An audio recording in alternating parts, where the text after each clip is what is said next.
আসসালামু আলাইকুম দর্শক। ঝিনাইদহের একজন এমপি কিন্তু কলকাতা বা ভারতে গিয়ে চিকিৎসার জন্য গিয়েছিল, নিখোঁজ হয়েছিল। অবশেষে তাকে উদ্ধার করা হয়েছে বা তার খোঁজ মিলেছে, কিন্তু জীবিত নয়, তার মরদেহ উদ্ধার করা হয়েছে। কারা তাকে আসলে শেষ করে দিল?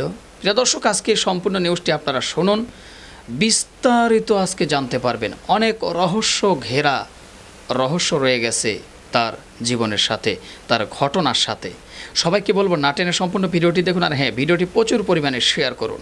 আমাদের বাংলাদেশের একজন এমপি কলকাতায় গিয়ে কেন এরকম পরিস্থিতি হলো তার অবশ্যই শেয়ার করুন। আর এটা আমাদের নতুন পেজ নাসির অফিসিয়াল, অবশ্যই ফলো করবেন, কারণ এখন থেকে এই পেজে কিন্তু আমরা ভিডিও দিই, সেটা আপনারা সবাই জানেন। চলুন একটা লাইক দিয়ে আমরা মূল নিউজ শুরু করছি। ভারতে চিকিৎসা করাতে গিয়ে নিখোঁজ ঝিনাইদহ ৪ আসনের সংসদ সদস্য আনোয়ারুল আজিম আনারের মরদেহ উদ্ধার করা হয়েছে। বুধবার ১২ মে কলকাতার বাংলাদেশ উপদূতাবাস সূত্রে এ তথ্য জানা গেছে। কলকাতার নিউ টাউন এলাকার সঞ্জীবা গার্ডেন থেকে তার মরদেহ উদ্ধার করা হয়। এ ঘটনায় দুজনকে আটক করা হয়েছে। ভারতীয় সংবাদ মাধ্যম TV9 বাংলার প্রতিবেদনে বলা হয়, গত ১২ মে কলকাতায় যান আজিম। একজন অফিসারের ফ্ল্যাটে উঠেছিলেন তিনি, সঙ্গে ছিলেন আরও ৩ জন। বরাননগর এলাকায় সিথিতে যে বন্ধুর বাড়িতে উঠেছিলেন আজিম, তার নাম গোপাল বিশ্বাস। অর্থাৎ যে এমপি যার বাড়িতে উঠেছিল তার নাম হলো গোপাল বিশ্বাস। গত ১৩ মে দুপুর ১টা ৪১ তার বাড়ি থেকে বেরিয়ে ভাড়া করা গাড়িতে ওঠেন আজিম। তারপর থেকে তার আর কোনো খোঁজ পাওয়া যায়নি। পুলিশের প্রাথমিক অনুমান সংসদ সদস্য আজিমকে খুন করা হয়েছে, তবে পুলিশ এ বিষয়ে স্পষ্ট মুখ খুলছে না। আসলে কি রয়েছে রহস্য, সম্পূর্ণ শুনতে থাকুন। সিসিটিভি ফুটেজ খতিয়ে দেখা হচ্ছে কারা আজিমের সঙ্গে দেখা করতে এসেছিলেন, তবে তারে তদন্তে কাজ করছে বিধাননগর পুলিশ কমিশনার আইবি ও STF। পশ্চিমবঙ্গের সংবাদ প্রতিদিনের এক প্রতিবেদনে বলা হয়, ভারতে চিকিৎসা করাতে এসে খুন হয়েছে বাংলাদেশের সংসদ সদস্য আনোয়ারুল আজিম।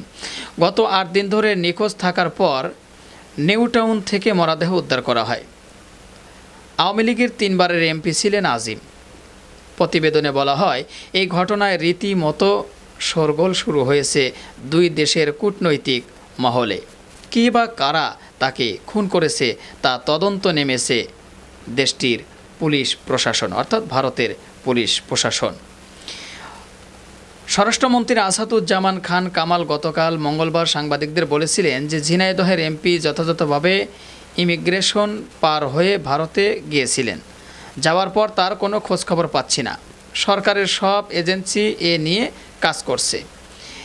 NSI-SB পুলিশ কাজ করছে ভারতীয় পুলিশের সঙ্গে, ভারতের গোয়েন্দা সংস্থার সঙ্গে এটা নিয়ে কাজ চলছে। আমার কাছে এখন পর্যন্ত কোনো আপডেট নেই। যতটুকু শুনেছি তার মোবাইল ফোনটা বন্ধ আছে। এটা হলো আসাদুজ্জামান খান কামাল, অর্থাৎ স্বরাষ্ট্রমন্ত্রী কথাটা বলেছেন। চিকিৎসা ও বন্ধুর মেয়ের বিয়ে উপলক্ষে গত ১২ মে ভারতে যান এমপি আনার। পরদিন ব্যক্তিগত সহকারী আব্দুর রউফের সঙ্গে তার কথা হয়। গত ১৬ মে সকাল ৭টা ৪৬ এমপির ফোন থেকে পিএসের নম্বরে সর্বশেষ কল আসে। কলটি ধরতে পারেনি পিএস। ১ মিনিট পর পিএস তাকে কল করলে ওপাশ থেকে রিসিভ হয়নি। এরপর থেকে আনারের সঙ্গে আর যোগাযোগ নেই পরিবারের সদস্যদের। জানা গেছে, একসময় আন্তর্জাতিক পুলিশ সংস্থা ইন্টারপোলের ওয়ারেন্টভুক্ত ছিলেন আনার।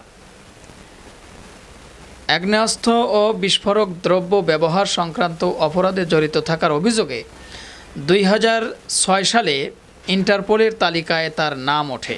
২০০৯ সালে ইন্টারপোলের ওয়ান্টেড তালিকা থেকে নাম প্রত্যাহার হওয়ার পর এলাকায় ফিরে আগের মতোই কর্মকাণ্ড শুরু করেন তিনি। যেভাবে রাজনীতির উত্থান আনোয়ারুল আজিম আনারের প্রত্যেক বাড়ি ঝিনাইদহের কালীগঞ্জে মধুগঞ্জ বাজার এলাকায়। তিনি কালীগঞ্জ উপজেলা আওয়ামী লীগের সভাপতি ও ঝিনাইদহ ৪ আসনের সংসদ সদস্য। ২০১৪, ২০১৮ ও ২০২৪ সালে টানা ৩ বার আওয়ামী লীগ থেকে তিনি এমপি নির্বাচিত হন। স্থানীয় সূত্রগুলো বলছে, এক সময়ে দক্ষিণ ও পশ্চিমাঞ্চলের চরমপন্থীদের নিয়ন্ত্রণ করতেন আনার। অস্ত্র ও বিস্ফোরক দ্রব্য পাচারের হোতা হিসাবে পুলিশের খাতায় নাম ছিল তার। আইন শৃঙ্খলা রক্ষাকারী বাহিনীর চোখ ফাঁকি দিয়ে দীর্ঘদিন ধরাছোঁয়ার বাইরে থেকে দুর্ধর্ষ সন্ত্রাসী ও চরমপন্থীদের গডফাদার হিসাবে পরিচিতি পান। আনারের বিরুদ্ধে অস্ত্র, বিস্ফোরক, মাদকদ্রব্য ও স্বর্ণ চোরাচালান, চাঁদাবাজি, টেন্ডারবাজি, দখলবাজি এবং চরমপন্থীদের আশ্রয় দেওয়ার অভিযোগে 9টিরও বেশি মামলা ছিল। ইন্টারপোলের ওয়ান্টেড আসামি হিসাবে পুলিশ একবার তাকে আটক করলেও তার ক্যাডাররা পুলিশের ওপর আক্রমণ করে তাকে ছিনিয়ে নিয়েছিল। ওই ঘটনায় তার বিরুদ্ধে পুলিশ বাদী হয়ে মামলা করে। 4 দলীয় জোট সরকার আমলে যৌথ বাহিনীর অপারেশনের সময় আত্মগোপনে ছিলেন এই আনার। ঝিনাইদহের রাজনৈতিক কর্মীদের সঙ্গে কথা বলে জানা গেছে, 1986 সালের দিকে জাতীয় পার্টি ক্ষমতায় থাকাকালে আনার মাদক কারবারে জড়িত হয়ে পড়েন। ভারতের বাগদা সীমান্ত দিয়ে বাংলাদেশে বাঘা ভাঙ্গা সীমান্ত পথে চোরাচালান করতেন তিনি। ওই সময় কালীগঞ্জ থানাসহ মহেশপুর, কোটচাঁদপুর ও চুয়াডাঙ্গার জীবননগর থানা পুলিশের সঙ্গে মাসিক চুক্তিতে টোকেন তৈরি করে তার বাহিনী ওই টোকেন দেখলেই প্রশাসনের লোকজন মাদক দ্রব্য বহনকারী গাড়ি ছেড়ে দিত। এই টোকেন বাণিজ্য থেকে আনার দক্ষিণ পশ্চিমাঞ্চলের মাদক সম্রাট হিসাবে পরিচিতি লাভ করে। এই মাদক কারবারের মাধ্যমে বিপুল অর্থবিত্তের মালিকও বনে যান এই আনার। 1991 সালে আনার ঝিনাইদহের আরেক চোরা কারবারি পরিতোষ ঠাকুরের সঙ্গে মিলে স্বর্ণ চোরাচালানের সঙ্গে জড়িত হয়ে পড়েন। স্বর্ণের বড় বড় চালান রাজধানী থেকে বাগাডাঙ্গা সীমান্ত দিয়ে প্রতিবেশী দেশে পাচার করতেন তারা। 1996 সালে আনার বিএনপি থেকে ক্ষমতাসীন আওয়ামী লীগে যোগ দেন। মাদক ও স্বর্ণ চোরাচালানের কারবারের সঙ্গে কালীগঞ্জ পৌরসভায় এক কমিশনারের হাত ধরে অস্ত্র চোরাচারবারে জড়ান তিনি। তার অবৈধ অস্ত্রের চালান চরমপন্থী ক্যাডার শামসেল ওরফে রবিনের কাছে বিক্রি হতো। কথিত আছে, সরকারের পুরস্কার ঘোষিত শীর্ষ সন্ত্রাসী প্রকাশ ভারতের আত্মগোপন করার পর তার মাধ্যমে অস্ত্র চোরাচালান চালিয়ে যান আনার। বাগদা এলাকায় মাদক সম্রাট জয়ন্ত কুমার, কার্তিক, গৌতম সাহা ও বনগার দেবদাসের সঙ্গে আনোয়ারের মাদকের কারবার ছিল। সূত্রে জানা যায়, 2007 সালে চুয়াডাঙ্গার লোকনাথপুর এলাকা থেকে 12 কেজি 950 গ্রাম স্বর্ণ আটক করে তৎকালীন সীমান্তরক্ষী বাহিনী বিডিআর। চোরা কারবারিরা নিশ্চিত হয় যে দর্শনা শ্যামপুরের C&F ব্যবসায়ী সাইফুল ইসলাম স্বর্ণগুলো ধরিয়ে দিয়েছে। ওই ঘটনায় টার্গেট কিলিংয়ের শিকার হন সাইফুল। তিনি নিজেও স্বর্ণ চোরা কারবারিদের সিন্ডিকেটের যুক্ত ছিলেন। ওই হত্যা মামলায় আনার সহ আসামি করা হয় 25 জনকে। কুষ্টিয়ার চরমপন্থী নেতা মুকুল, শাহিন রুমি, ঝিনাইদহের চোরাকারবারি পরিতোষ ঠাকুর, আনার সহ 19 জনের বিরুদ্ধে পরের বছর আদালতে অভিযোগপত্র দেয় পুলিশ। 2012 সালে স্বরাষ্ট্র মন্ত্রণালয়ের সুপারিশে রাজনৈতিক বিবেচনায় পরিতোষ, আনার সহ বেশ কয়েকজন মামলা থেকে অব্যাহত পান। এ মামলায় আনারকে গ্রেপ্তারে 2009 সালে গণবিজ্ঞপ্তি জারি করেছিলেন চুয়াডাঙ্গার বিশেষ আদালত। এর 10 দিন পর ওই বছরের 21শে জানুয়ারি থেকে গ্রেপ্তারের জন্য নিশ্চিন্তপুর গ্রামে তার বাড়িতে অভিযান চালায় আইন শৃঙ্খলা রক্ষাকারী বাহিনী। তবে তাকে গ্রেপ্তার করা সম্ভব হয়নি।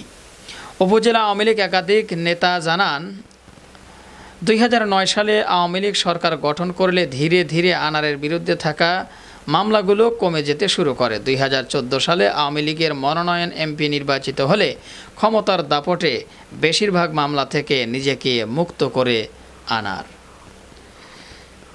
যাই হোক প্রিয় দর্শক শ্রোতা, নিউজ আরও অনেক লম্বা আছে, আর আমি নিউজটি লম্বা করতে চাচ্ছি না। আনুমানিক আন্দাজ করতে পেরেছেন তার পিছনের ব্যাকগ্রাউন্ডের তার কর্মকাণ্ডগুলো কী ছিল।